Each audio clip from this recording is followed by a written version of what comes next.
La enseñanza de esta mañana lleva por nombre la prueba apostólica del cristiano. Y lo primero que notamos dentro del texto es que existe una causa por la cual Pablo está agradeciendo a Dios. Él dice, por esta causa también yo. Es obvio, hermanos, que esta causa viene del Señor, nace en Él. Él es precisamente la causa de todo lo que Pablo está alabando y está glorificando. Esta causa, hermanos, si nosotros lo vemos de esta manera, lo podemos llamar por un nombre, se llama doctrina. Ella es la causa por la cual el hombre puede manifestar un conocimiento correcto acerca de lo que es Dios y de su propia revelación. Por otro lado, nosotros sabemos que sin la doctrina, los hombres simplemente toman y caen en lo que es pragmático, es decir, lo que les funciona, lo que les sirve, y con ello ellos mismos se generan un Dios que solamente está hecho conforme a su propia imagen. Pablo, al ser un varón inspirado por el Espíritu Santo, de antemano reconoce que lo único que puede traer vida al alma de los hombres es precisamente el conocimiento acerca de Dios. Por eso en su oración del versículo 17 él va a decir que va a estar pidiendo al Señor para que les dé espíritu de sabiduría y de revelación en el conocimiento de Él. Él sabe que esta es la causa primordial por la cual los efesios están siendo llamados. ¿Por qué? Para que tengan conocimiento de Dios.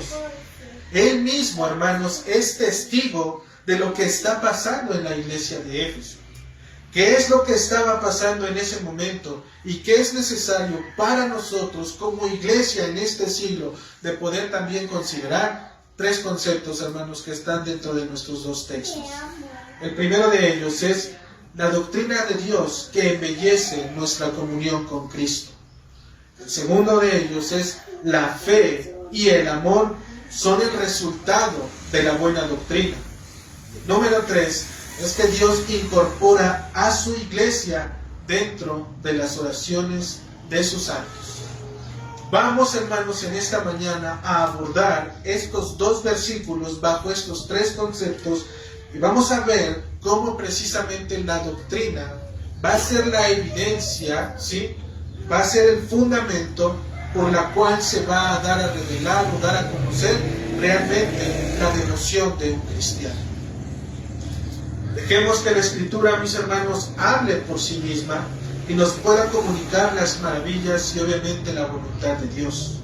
Mientras ponemos en silencio nuestros corazones, nuestros pensamientos y vamos al camino, a la senda antigua, hacia nuestro buen paseo.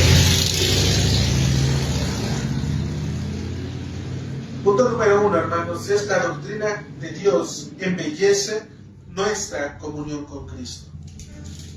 El término doctrina se refiere precisamente al cuerpo de instrucción o al cuerpo de enseñanza que se está recibiendo sobre de un tema o temas en específico. Este concepto Pablo lo va a identificar muy bien dentro de la doxología que ha manifestado del versículo 3 al versículo 14. Nosotros debemos de recordar que en esos textos del 3 al 14 Pablo ha entrado en lo que dijimos una doxología, un momento de adoración y alabanza a Dios por lo que Él está haciendo en la iglesia de Éfeso. Pero, hermanos, lo que comenzó con un viaje, ¿sí?, para poder llevar el Evangelio en Hechos 19, se va a convertir en 2 años de constante instrucción a la iglesia de Éfeso. 2 años en los cuales este hombre, Pablo, va a estar instruyendo, en este caso, a esta iglesia.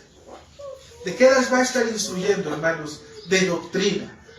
Doctrina totalmente hecha en Dios, que desciende de los cielos. Doctrina que no es dada a conocer por los hombres, dada por otro hombre, sino que es doctrina que específicamente ha sido revelada por Dios. ¿Sale? Entonces, ¿Qué clase de cosas pudo haberles enseñado Pablo en esos 2 años, hermanos? Ustedes deben de considerar que era Pablo, el apóstol de Jesucristo, por la voluntad de Dios, ¿sí? No de los hombres, que estaba en la iglesia de Éfeso. Son 2 años en los cuales Pablo puede ser que los estuvo incitando a poderles a reunirse en las reuniones de oración, a poder estar cada vez más enfocados en el conocimiento de Dios, a que cada día del Señor se reunieran, porque esto era evidencia correcta de un verdadero cristiano. Eran doctrinas, hermanos, que adornaban y embellecían la comunión de estos hombres con Cristo. Por lo tanto, hermanos, decimos, ¿qué pudo haberles enseñado Pablo, el apóstol de Jesucristo? Es claro que todas aquellas cosas que enseñan las Escrituras respecto a Cristo. Porque las Escrituras dan evidencia de Cristo. Y por otro lado, también, hermanos, tuvo que haber enseñado lo que Cristo mismo ordenó y aprobó dentro de su propio ministerio. ¿Y qué es lo que ordenó y aprobó dentro de su propio ministerio? Dice la Escritura en Juan 7:17, el que quiera hacer la voluntad de Dios, conocerá verdaderamente si la doctrina es de Dios. ¿Sí? ¿Qué más pudo haberles enseñado en este caso? Que esta doctrina no debía de haberse quedado encerrada con ellos mismos, sino que esta doctrina tuvo que haberse transmitido a las generaciones. Por eso el mandato de Jesucristo en Mateo capítulo 28, en sus versículos 22, que es lo que les dice, ir por todo el mundo y predicar el Evangelio, la doctrina del Evangelio. Y mayormente, hermanos, lo que dice en 2 Timoteo capítulo 2, en el versículo 2, esto encarga a hombres fieles que sean, ¿qué? Idóneos para enseñar también a otros, hermanos. Lo que Pablo está tomando solamente es el mandato, la voluntad de Dios y poder transmitirla a los hombres para que ellos puedan venir a Cristo y puedan ser salvos. Ella, hermanos, cuando nosotros hablamos de la doctrina, debemos de considerarla como nuestro mapa que muestra al verdadero Dios de la Biblia. La doctrina, hermanos, es nuestro mapa que va a mostrarnos al Dios de la Biblia. ¿Sí? En ella están las instrucciones, en ellas están las ordenanzas, los mandamientos que tenemos nosotros que conocer. ¿Para qué? Para poder mirar a Dios como Él mismo se ha dado a conocer. También, hermanos, la doctrina es la brújula que siempre va a estar apuntando ¿a quién? A Cristo, hermanos. Siempre va a estar apuntando a Cristo. Toda doctrina que se desvíe de Cristo, del conocimiento de Cristo, de la revelación de Dios en Cristo, de la obediencia al Señor en Cristo, todo aquello, hermanos, que nos haga ir en un camino diferente a Cristo, no es doctrina sana. ¿Sí? Bien, la doctrina, hermanos, son las vestimentas que van a adornar nuestro pensamiento y nuestro corazón para podernos presentar delante del Rey. Simplemente, hermanos, la doctrina es la suma de la revelación de Dios manifestada en la persona de Cristo. Toda ella va a embellecer nuestra comunión. ¿Por qué? Porque cuando nosotros conocemos a Dios, entonces lo estamos mirando como Él mismo quiere que lo veamos. El hombre puede tener las mejores finalidades, las mejores intenciones hacia Dios. Él nos puede decir que está trabajando, hermanos, en poder acercarse al Señor. Pero si la doctrina no revela a Cristo y sobre todo, si la doctrina no está santificando al creyente, entonces todo se queda en especulaciones, en ideas vanas, en ideas innecesarias, que solamente adornan, ¿sí?, la vida de la persona, pero que realmente no están adornando su conducta. Lamentablemente, hermanos, en estos tiempos la doctrina ha pasado a ser una opción. Es triste, pero solamente ha pasado a ser una opción. ¿Qué es esto? ¿Que la podemos tomar o no la podemos tomar? Ahí tienen a las personas diciendo, puedes hacerlo o si quieres no lo puedes hacer como tú quieras. Pero ¿qué es lo que dice la Escritura? ¿Qué es lo que dice el Señor? Aun cuando el eslogan de algunas iglesias es que ellas tienen la sana doctrina, Solo basta mirar la aplicación del conocimiento que ellos tienen a su sana doctrina y obviamente vamos a notar que hay un error. No hay evidencia que realmente esté soportando lo que realmente en este caso ellos están profesando. Ellos han abandonado la doctrina, ¿por qué? Por un enfoque humanista. Ellos han hecho a un lado el conocimiento, la revelación de Dios, solamente por querer tener, obviamente, más allegados. ¿Cuál es el resultado de esto? Lo que precisamente Pablo le dice a Timoteo en su primera carta que debe de tratar. Debe de tener un conocimiento bíblico de Dios, debe de tener una adoración bíblica en el Señor y debe de estar ordenado en Cristo. Y esto es precisamente el resultado de abandonar la doctrina, hermanos.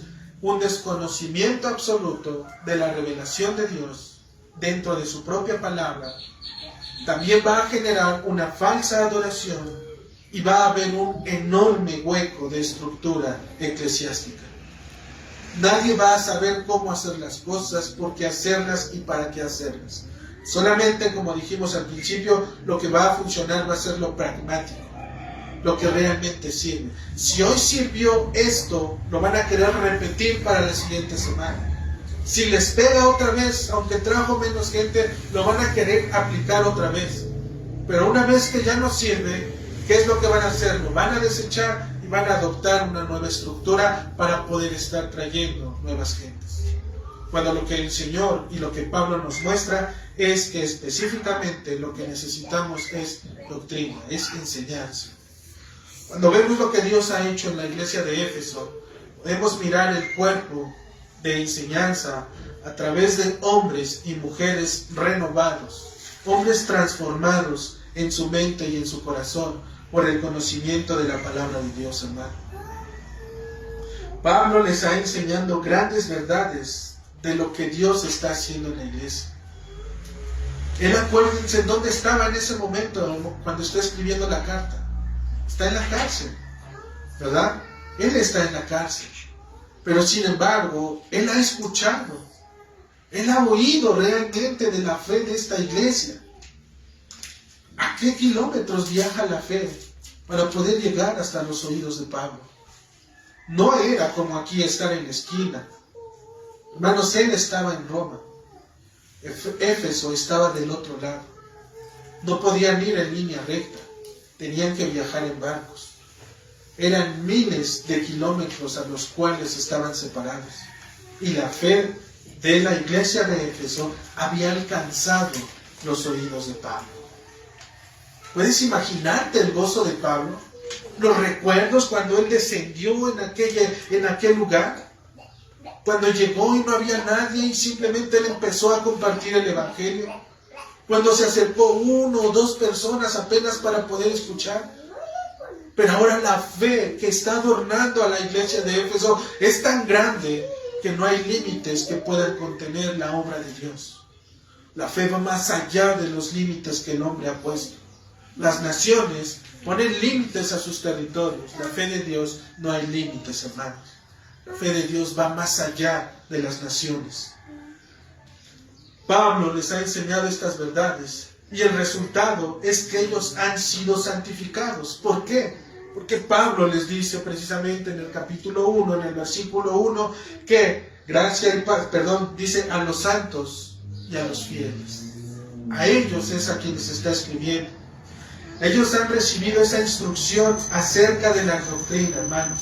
No están recibiendo cualquier cosa.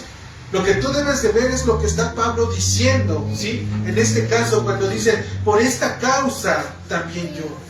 ¿Cuál es la causa? Dijimos, es la doctrina, lo que acaba de ver Pablo del versículo 3 al versículo 14. Por esta causa de doctrina, por lo que él les está enseñando, es que también Pablo se goza. ¿Qué es lo que Pablo les ha enseñado? Nosotros podemos ver acerca de la doctrina de la elección y la predestinación, en donde el Padre les ha exaltado a través de sus misericordias. Cuando Él dice precisamente en el versículo 4, según nos escogió en Él antes de la fundación del mundo. Hermanos, eso es doctrina. Porque atrás de eso hay un cuerpo de enseñanza para podernos hacer saber que estábamos muertos, condenados, pero que Dios tuvo misericordia para llamarnos y para ahora poder ponernos delante del trono de su gracia. Ellos tuvieron que haber aprendido este cuerpo de doctrina.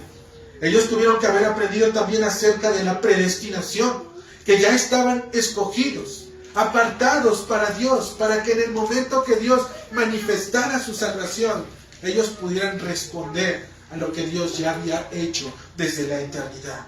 Eso también es doctrina que ellos tuvieron que aprender. Hermanos, ellos también escucharon acerca de la doctrina de la redención en Cristo, en donde por el derramamiento de su sangre han recibido el perdón de pecados. Ahí también está en Efesios 1:7, en quien tenemos redención por su sangre, el perdón de pecados. Eso, hermanos, también es doctrina. Porque decíamos hace 8 días, no solo se trata de que fuimos comprados a través de la sangre de Cristo, sino también que hemos sido justificados, que hemos sido o vamos a ser glorificados, que hemos recibido la remisión por nuestros pecados, que nuestro pecado ha sido cubierto a través de la expiación. ¿Sí? Cada una de estas cosas, hermanos, también son doctrina que Pablo tuvo que haberles enseñado y que ellos tuvieron que haber recibido. También, hermanos, vemos la doctrina de la glorificación, porque dice en el versículo 14 que son las arras de nuestra herencia hasta la redención de la posesión adquirida. Ahí también está esta doctrina de la glorificación, hermano. ¿Qué tiene que ver la doctrina de la glorificación? En donde nosotros recibiremos en aquella eternidad un cuerpo nuevo, hermanos, sin relación con el pecado. Esto también Pablo lo tuvo que haber enseñado. Porque probablemente había personas en aquel tiempo que en su momento, así como hoy nosotros, hermanos, que nos cuesta, ¿sí? Que probablemente no tenemos esa carga todavía de poder postergar las cosas de Dios o poder posponer las cosas de Dios. Estamos en un cuerpo, Pablo lo sabe, pero Pablo por eso les dice, hermano, va a llegar un tiempo en donde todo esto ya no te va a afectar tu relación con Dios. En aquel tiempo serás glorificado delante de la presencia del Hijo, del Padre, del Espíritu Santo, y entonces tu comunión con Él será eterna. No habrá cansancio, no habrá muerte, no habrá adversidad por la cual el hombre pueda decir que no puede. Eso también, hermanos, es doctrina. Hermanos, esta doctrina de la glorificación también fue recibida mediante el sello de la promesa del Espíritu Santo. Y el Espíritu Santo, el conocimiento del Espíritu Santo, ¿qué crees? También es doctrina. Poder conocer quién es Él, lo que vino a hacer, para que el hombre no lo desconozca, para que no piense que es algo obrando en Él y que lo empuja a hacer. Él tiene oídos, Él realmente, oídos espirituales, hermanos, Él realmente tiene una voz, realmente nos afecta, realmente nos habla su Espíritu para podernos mostrar al Hijo y posteriormente el Hijo nos revele al Padre. Todo esto, hermanos, es doctrina. ¿Qué podemos decir acerca de la eternidad de Dios y de Cristo? También es doctrina, hermanos. De la adopción al ser hijos suyos, en el versículo 8, que hizo sobreabundar para con nosotros en toda sabiduría e inteligencia. Perdón, era en el 5.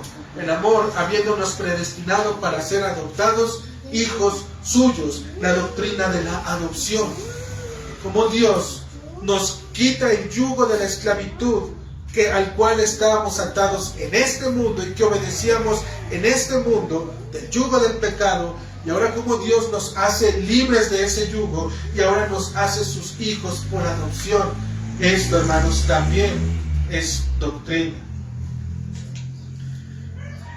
Por supuesto, hermanos, ¿qué decir de la doctrina del glorioso Evangelio de Cristo? Versículo 13, en Él también vosotros, habiendo oído la palabra de verdad, el Evangelio de vuestra salvación, fuisteis sellados con el Espíritu Santo de la promesa. Ahí también, hermanos, está la doctrina del Evangelio.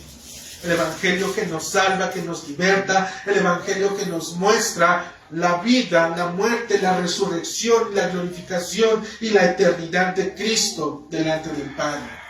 Todo este tipo de cosas, hermanos, la iglesia lo conocía. No era una iglesia que ustedes veían donde solamente hacían cosas para reunirse y tener un buen tiempo en el Señor. Era una iglesia que tenía enseñanza, que tenía instrucción, que tenía la capacidad para poder caminar con Dios, para poder presentar a Cristo, para poder hablar el Evangelio, predicar el Evangelio y dar testimonio del Evangelio, hermano. Realmente era una iglesia poderosa en el Espíritu de nuestro Señor.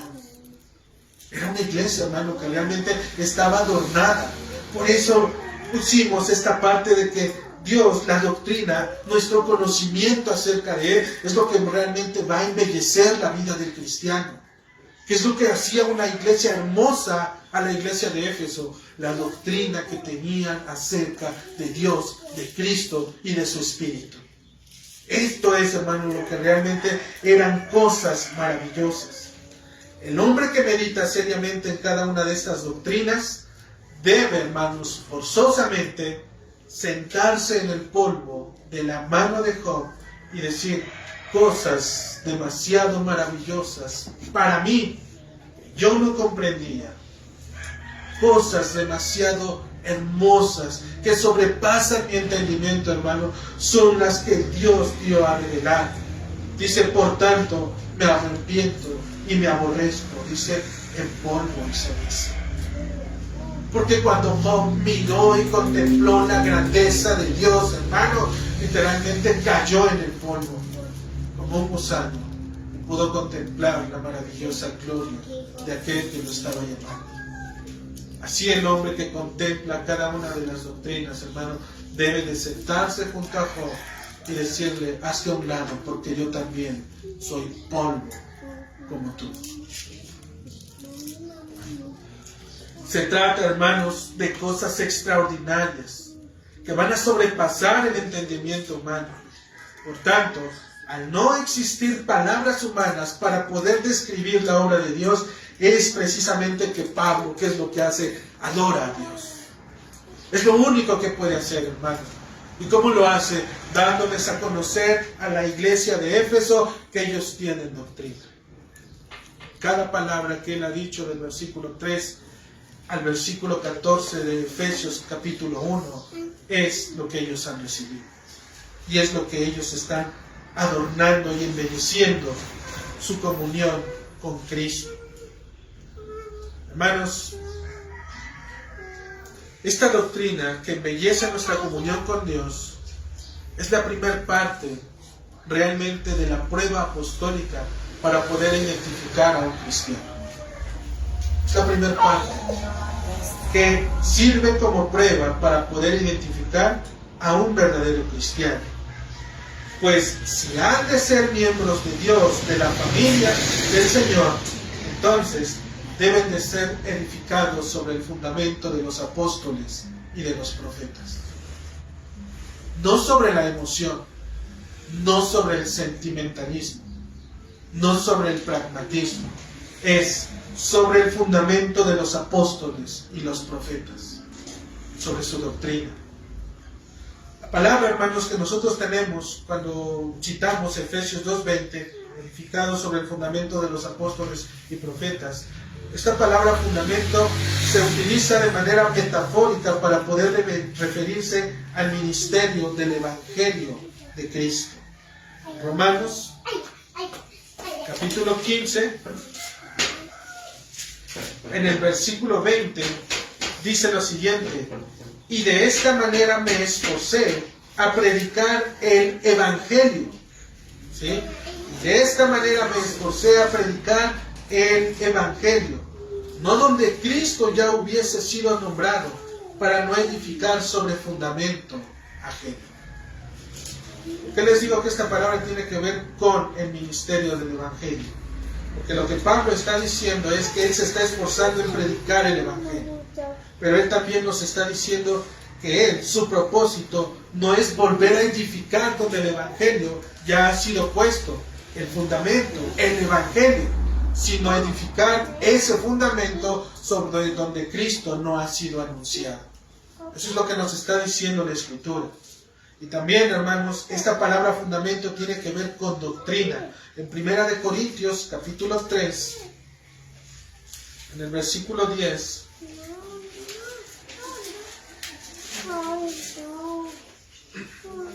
dice la Escritura: conforme a la gracia de Dios que me ha sido dada, yo, como perito arquitecto, puse el fundamento.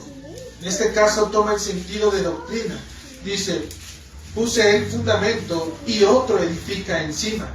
Pero cada uno mire cómo sobreedifica. Porque nadie puede poner otro fundamento que el que está puesto, el cual es Jesucristo. Pablo puso el fundamento, la doctrina. Dice, pero cada uno, dice, como perito arquitecto puso el fundamento y otro edifica encima. No está poniendo otro evangelio, está añadiendo doctrina a la doctrina que ya había sido puesta. Está edificando un edificio, está adornando, está embelleciendo el cuerpo de Cristo. ¿Para qué? Para que el conocimiento de Dios en la iglesia pueda ser cada vez más manifiesto. Entonces, hermanos, por lo tanto, Pablo está enseñando que la correcta administración y aplicación de la doctrina apostólica, ¿qué es lo que va a hacer? Va a dar evidencia que hay verdaderos creyentes. Verdaderos creyentes, hermanos. La doctrina correcta va a hacer que va a haber verdaderos creyentes. Pablo la está citando, nos las está mostrando, ¿sí? Y esto, hermanos, da paso precisamente al siguiente punto. ¿Por qué? Porque dijimos que la doctrina es el fundamento apostólico. Pero también en el Efesios, puedes ir a Efesios nuevamente, versículo 15, dice: por esta causa también yo, dice, habiendo oído de vuestra fe en el Señor Jesús y de vuestro amor para con todos los santos. ¿Qué es lo que está causando la doctrina? ¿Qué es más bien el fruto visible que está causando la doctrina en estas personas que están recibiendo la enseñanza y la instrucción? Está causando fe, está causando primeramente fe en el Señor Jesús y está causando amor para con los santos. Podríamos mencionar algunas otras cosas como fruto, pero Pablo está mencionando lo primero que es y que la doctrina misma está revelando: fe y amor. Aquí tenemos el complemento de la prueba apostólica del verdadero cristiano. Habiendo recibido la doctrina de Dios, el Señor, a través de su Espíritu, concede el don de la gracia mediante la fe en el Señor Jesús y amor para con su pueblo, es decir, para los santos. Dos cosas en las cuales los hombres pueden llegar a confundirse, pero que mediante la doctrina es imposible que suceda. ¿Sí? Mediante la doctrina es imposible que suceda, hermanos. ¿Por qué? Dice, ya lo leímos hace rato, 1 de Juan 4:20, si alguno dice yo amo a Dios y aborrece a su hermano, es mentiroso. ¿Sí? Pues el que no ama a su hermano, a quien ha visto, ¿cómo puede amar a Dios a quien no ha visto? Son dos cosas, hermano.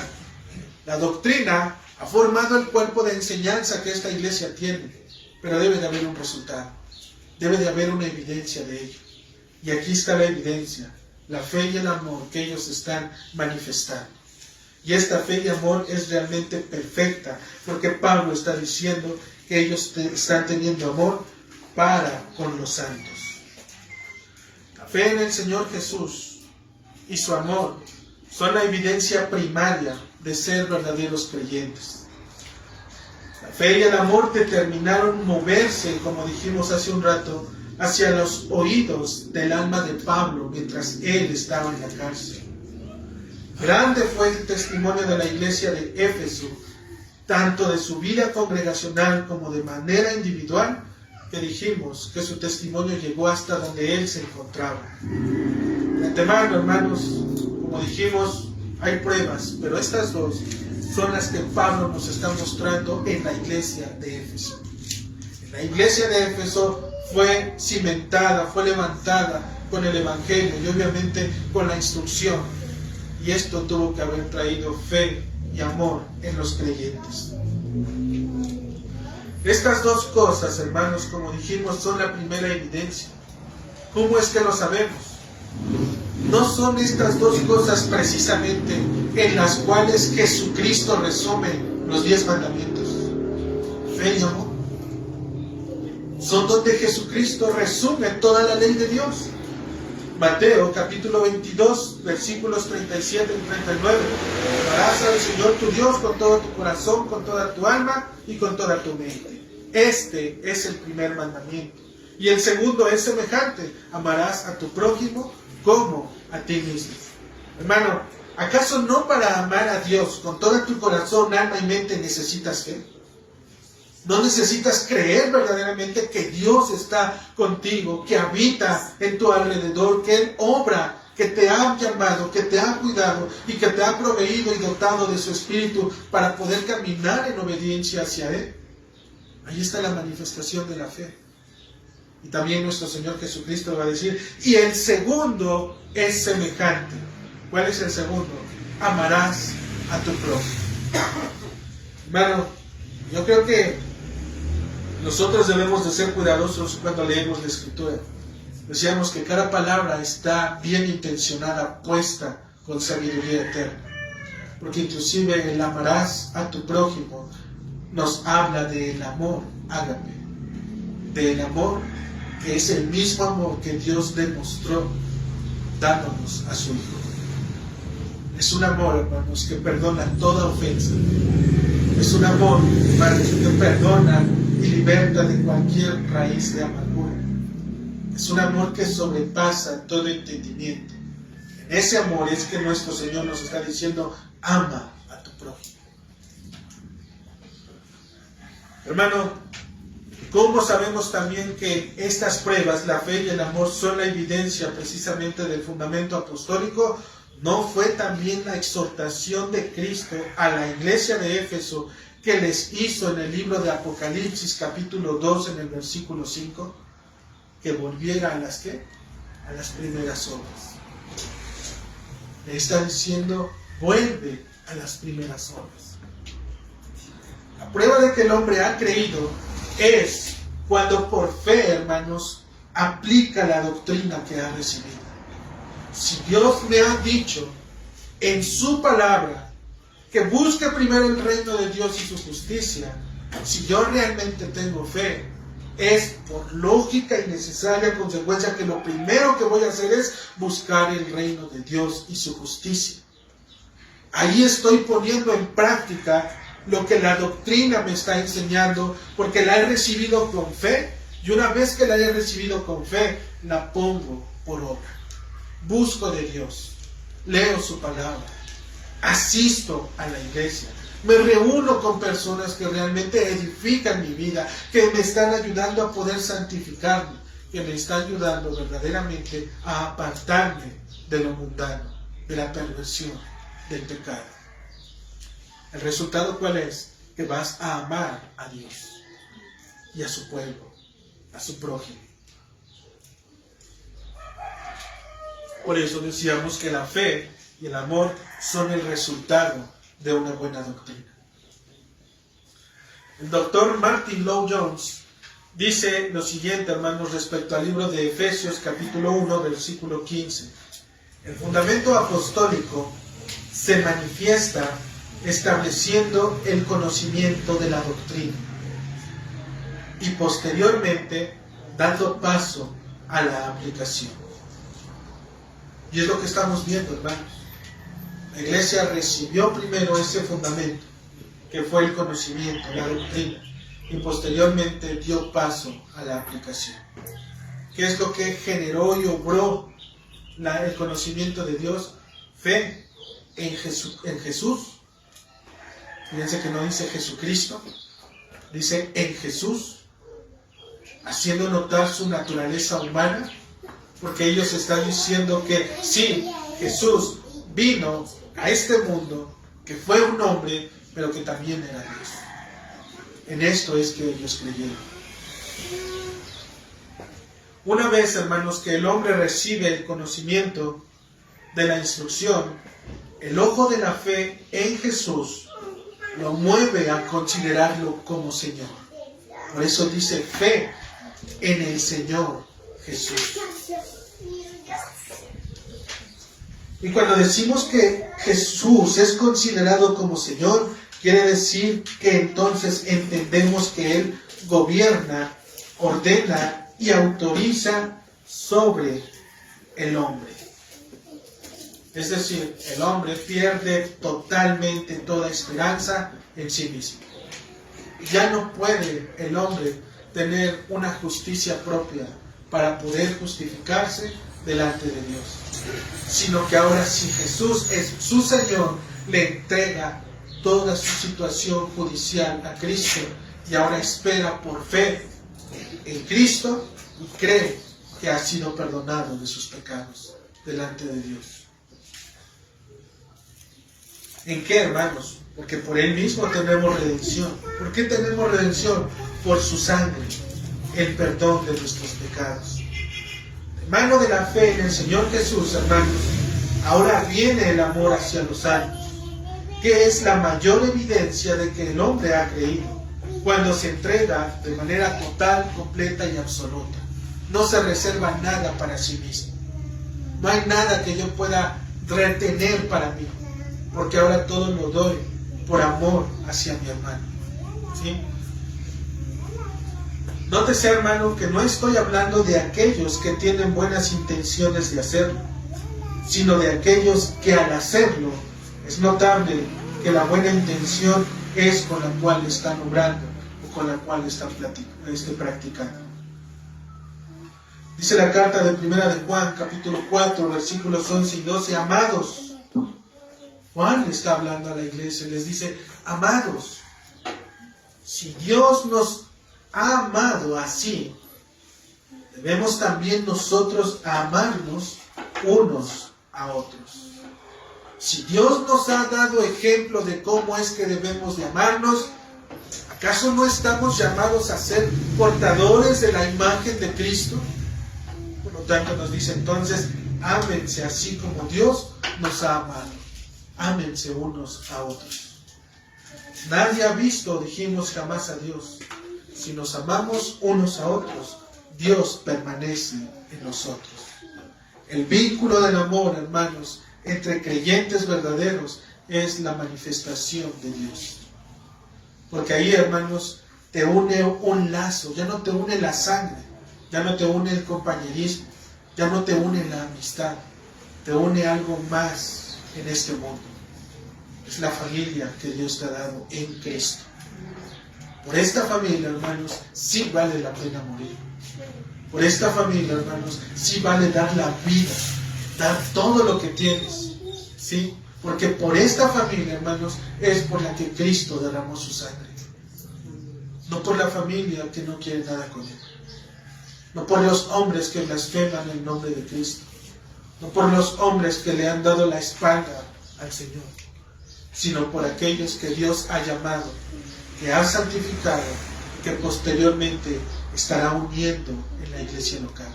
Por ellos, hermanos, es que el apóstol Juan nos dice, ámense los unos a los otros. Por consiguiente, hermanos, un cristiano genuino, bajo el fundamento o la prueba apostólica, se manifiesta cuando el conocimiento de la doctrina lo despoja de toda esperanza en sí mismo y le concede la fe en el Señor Jesús y amor para con los santos. Ahí tienes a un cristiano verdadero, hermano. Un cristiano que no solamente te dice creer, sino que sabe explicarte por qué cree. Uno que te dice, es que yo sentí, este no es un cristiano, sino aquel que con la Escritura te muestra por qué es que cree. Porque es que verdaderamente su convicción está en Cristo. Porque es que verdaderamente su conocimiento se desprende de Él. Tú aplastas una flor, hermano, dejas derramar el aceite. ¿Y en qué momento es cuando desprende su olor? Cuando la aplastas o cuando lo dejas derramar. Cuando el cristiano, hermanos, es afligido, es cuando entonces verdaderamente suelta su verdadero aroma. El que no es cristiano, cuando viene la adversidad, tú lo ves quejándose, lo ves haciendo cosas que no son dignas, lo ves obrando de manera diferente. Ese es su aroma de muerte. Pero un cristiano verdadero, hermanos, cuando es probado en la adversidad, cuando realmente viene la situación, se manifiesta a través del conocimiento de Cristo. ¿Dónde ves a ese cristiano? No lo ves tratando de resolver su situación, tratando de arreglar, desvelándose y haciendo cosas. Lo ves arrodillado delante de la presencia de Dios, clamando y suplicando al Señor, poniendo de antemano su situación, levantándose, limpiándose los ojos, después de derramar sus lágrimas y vivir para la gloria de Dios. Ahí lo ves, hermano. Ahí ves a ese cristiano, caminando en las calles con todas las preocupaciones del mundo, sintiendo que el mundo como un atlas lo trae detrás de él, pero esperanzado en que Jesucristo tiene su situación en sus manos. Ahí lo ves a él. Este tipo de cristianos son aquellos que han sido predestinados para ser adoptados hijos suyos por medio de Jesucristo. Dios, hermanos, jamás los desechará y mucho menos los va a abandonar. ¿Por qué? Porque nadie, hermanos, nadie, como dice Juan 10:28, nadie los puede arrebatar de sus manos. Nadie. Los ha proveído, como dice la Escritura en el versículo 7 y 8, según las riquezas de su gracia, que hizo sobreabundar para con nosotros los que hemos creído, ¿sí?, en toda sabiduría e inteligencia. La manera de manifestarlo, hermanos, en nuestro texto, cual estamos yendo, es incorporando también a estos hermanos que han sido probados a través de la doctrina y que han dado prueba. Ahora Dios los va a sustentar e incorporar dentro de las oraciones de sus santos. Ahí es donde vive un cristiano verdadero, en las oraciones de otro cristiano verdadero. Ahí es donde su nombre es realmente puesto en el cielo. Porque está hablando un hombre transformado por la palabra de Dios, que tiene acceso directo por la sangre de Cristo al reino de los cielos, y está llevando el nombre de su otro hermano hasta la presencia de Dios. Dios conoce al que ora, Dios conoce por el que está orando, Dios conoce la perfección de sus promesas.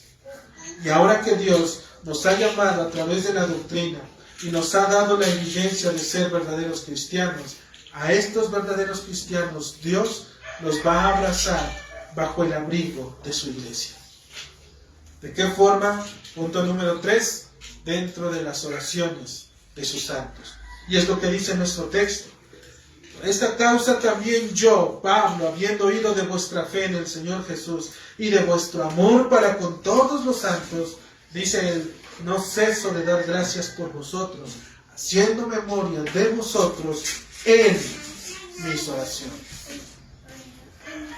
Una de las experiencias más bellas, hermano, más reconfortantes en la vida de los hombres, es saber cuando alguien se preocupa por él. Cuando alguien sabe que estoy preocupado o estás preocupada por él, tú sabes que no solamente estás solo, sino que también alguien más está contigo. Es realmente una experiencia agradable. Él va a estar al pendiente de tus circunstancias. Pero cuando lo hablamos de manera general, hermanos, esto normalmente se va a suscitar principalmente entre la misma familia y los amigos más cercanos. Es en ellos que podemos tener y descansar en ocasiones nuestras preocupaciones. Pero si eres un verdadero cristiano, hermano, inclusive tu familia que no es creyente en ocasiones ni va a saber cuáles son tus circunstancias. Quienes lo saben es tu iglesia local, porque en ella están los santos. Pero ¿qué pasa, hermanos, cuando alguien ajeno a ese círculo íntimo de tu familia y de tus amigos cercanos se alarman por tus adversidades, que están al pendiente de tus circunstancias. La respuesta en agradecimiento de esta persona obviamente va a ser de manera diferente. A tu familia le podrás decir, o a la familia de este hombre le podremos decir, gracias, estamos en esto todavía y hasta ahí. O con nuestros amigos, gracias. Pero enterarse de que alguien más que no pertenece a ese círculo está al pendiente de ti, tu respuesta va a ser diferente. Porque obviamente esta persona va a estar preocupada y tú te vas a preguntar, bueno, ¿y quién le dijo a él? ¿Quién se lo comunicó? Y esa persona te va a decir, ¿cómo has estado? ¿Cómo te ha ido? ¿Qué pasó con esto? ¿Qué pasó con aquello? ¿Pudiste resolver? ¿Pudiste atender? ¿Pudiste hacerlo? ¿Qué necesitas? ¿Cómo te puedo ayudar? Ahí es donde la respuesta de la persona, hermanos, se va a tambalear. Porque va a decir, bueno, ¿y quién es este? Ni lo conozco y sabe mi vida. Así Jesucristo, hermanos, hay personas cuando llegó a nuestras vidas que ni nos conocía, pero conocía nuestras vidas. Y nosotros la vemos a través de su palabra. Porque su palabra es verdaderamente la que nos habla, la que realmente nos lleva a poder considerar lo que Dios está haciendo. Esto, hermanos, es precisamente lo que Pablo está haciendo en el versículo 16. Él dice, no ceso de dar gracias por ustedes, haciendo memoria de ustedes en mis oraciones. Hermanos, recuerden que la epístola a los Efesios es una carta circular. Es una carta que se iba a dar a conocer entre las iglesias, ¿sí?, de Asia. Probablemente, cuando Pablo estuvo en aquel tiempo, hace 2 años atrás aproximadamente, 3, en la situación de su encarcelamiento, Pablo había conocido a algunas personas de la iglesia de Éfeso. Pero 3 años después, y con toda esta doctrina que ha recibido de la iglesia y que está dando fruto evidente de salvación, hermanos, es lógico que entonces ya había nuevos hermanos, a los cuales Pablo ya no conocía. Nuevos creyentes que habían sido añadidos dentro de la iglesia, a los cuales Pablo, por esa ocasión, no conoció. Y que ellos también, obviamente, jamás habían visto a Pablo, sino que solamente habían escuchado de él. Lo único, hermanos, que los unía, que es la fe y el amor, ¿sí?, en el Señor Jesús y en sus santos. Era lo único que los podía unir. El evangelio que Pablo había dado, el evangelio que ellos habían abrazado y que habían comunicado a estos nuevos creyentes. Ellos eran hermanos en Cristo aún a la distancia, pero Pablo estaba gozoso por ello. Él dice, habiendo yo oído de vuestra fe. Pablo, pero tú no me conoces, yo me acabo de convertir hace 3 meses, 4 meses. Sí, pero su fe es hermosa, su fe es maravillosa. Su fe ha viajado kilómetros y kilómetros para poder hoy entender el testimonio de Dios está dentro de la iglesia. No necesito mirarte, conocerte y demás, necesito ver tu fe. Muéstrame tu fe en Cristo para saber si verdaderamente eres un hermano en Cristo. No me digas qué es lo que has hecho. No me digas tus propósitos. No me digas tus planes. No me cuentes nada de ello. Muéstrame tu fe. Porque tu fe es lo que realmente te va a poner como la carta de presentación delante de otros cristianos. Y esta fe, hermano, ¿qué crees? No es solamente decir creo y ya. Esta fe va adornada, como dijimos, de doctrina, de conocimiento, de sabiduría e inteligencia conforme a las riquezas que Cristo ha dado, que Dios ha dado por medio de Cristo. Es ahí, hermanos, en donde está verdaderamente esa fe. Pablo, hermanos, no cesa de dar gracias por ellos. Su agradecimiento hacia Dios por considerar al pueblo gentil y unirlo a las promesas de aquellos que primeramente esperaban en Cristo, dice, son inagotables. Su corazón es una fuente de la que emana adoración y alabanza. Aquellos por los que agradece son hombres en específico, hermanos, no es por todos. Son hombres en específico. Él solamente los conoce como vosotros. Vosotros, habiendo oído de vuestra fe y amor para con los santos. Él sabe que estos vosotros son parte de la iglesia de Éfeso. Ellos son hombres y mujeres comprometidos con la doctrina de Dios. Es por ellos por los que Dios no los ha abandonado, sino que Dios mismo los ha puesto en los labios de los hombres que no solo oran, hermano, sino que saben la razón correcta por la cual deben orar. ¿No es una bendición, te pregunto, de Dios cuando hombres ajenos a nuestros familiares y amigos íntimos oran por nosotros? No es una bendición como cuando iglesia se forma parte de las oraciones de otros hermanos en Cristo que saben cómo y qué pedir. Es mediante ellos, hermanos, de hombres que oran, que el Señor nos incorpora como iglesia dentro del cuerpo de sus santos. Ahí es donde habitan los verdaderos cristianos, en las oraciones de otros verdaderos cristianos. Algo que Pablo nos está mostrando, hermanos, es que normalmente a estos cristianos genuinos se les va a estar recordando, como dijimos, dentro de las oraciones. ¿Qué mejor momento que traer a memoria el nombre de nuestros hermanos cuando nos presentamos de manera personal o congregacional en oración delante de Dios? Ese es el mejor momento. Dice la Escritura en el Salmo 65, en el versículo 4, bienaventurado el que tú escogieres y atrajeres a ti, ¿sí?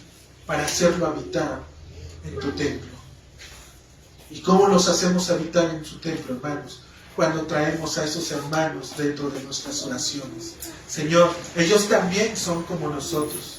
Padre, ellos también han recibido doctrina como tú hoy nos las has dado. Por ello, Señor, los ponemos delante de ti, para que los sigas abrazando y proveyendo conforme a la multitud de tus misericordias. Hermano, no es el hombre quien presenta a sus santos en oración delante de Dios. No es él, sino que es Dios quien trae a memoria a sus santos en la mente de los hombres. Porque por su propia cuenta el hombre jamás pediría por otro hombre. Es Dios quien te pone al hermano para poder orar por él. Aquellos que han sido arrebatados de la pecaminosidad de este mundo son quienes ahora son incorporados para mantenerse santos y fieles, llenos de fe en el Señor Jesús y amor para con sus santos. Ellos, hermanos, son los verdaderos cristianos. Amados hermanos, en Cristo es necesario reconocer la doctrina que estamos recibiendo, lo que hoy estamos aprendiendo. Debemos de escudriñar si realmente es palabra de Dios. Porque si es palabra de Dios, si es doctrina de Dios, estamos recibiendo lo mismo que Pablo les ha dado.